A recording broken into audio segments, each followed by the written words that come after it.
Sindh assembly ने Sindh agriculture income tax bill 2025 मुतफिका तौर पर मंजूर कर लिया है। एग्रीकल्चर इनकम टैक्स बिल जनवरी 2025 से नाफिज होगा। सिंध हुकूमत ने एग्रीकल्चर इनकम टैक्स में लाइव स्टॉक को शामिल नहीं किया। Agriculture income tax board of revenue के बजाय सिंध रेवेन्यू बोर्ड जमा करेगा।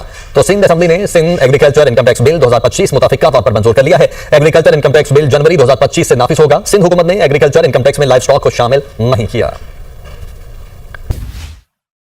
सिंध असेंबली ने Sindh agriculture income tax bill 2025 मुतफिका तौर पर मंजूर कर लिया है। एग्रीकल्चर इनकम टैक्स बिल जनवरी 2025 से नाफिज होगा। सिंध हुकूमत ने एग्रीकल्चर इनकम टैक्स में लाइव स्टॉक को शामिल नहीं किया। Agriculture income tax board of revenue के बजाय सिंध रेवेन्यू बोर्ड जमा करेगा। तो सिंध असेंबली ने Sindh agriculture income tax bill 2025 मुतफिका तौर पर मंजूर कर लिया है। एग्रीकल्चर इनकम टैक्स बिल जनवरी 2025 से नाफिज होगा। सिंध हुकूमत ने एग्रीकल्चर इनकम टैक्स में लाइव स्टॉक को शामिल नहीं किया। सिंध असेंबली ने Sindh agriculture income tax bill 2025 मुतफिका तौर पर मंजूर कर लिया है। एग्रीकल्चर इनकम टैक्स बिल जनवरी 2025 से नाफिज होगा। सिंध हुकूमत ने एग्रीकल्चर इनकम टैक्स में लाइव स्टॉक को शामिल नहीं किया। Agriculture income tax board of revenue के बजाय सिंध रेवेन्यू बोर्ड जमा करेगा।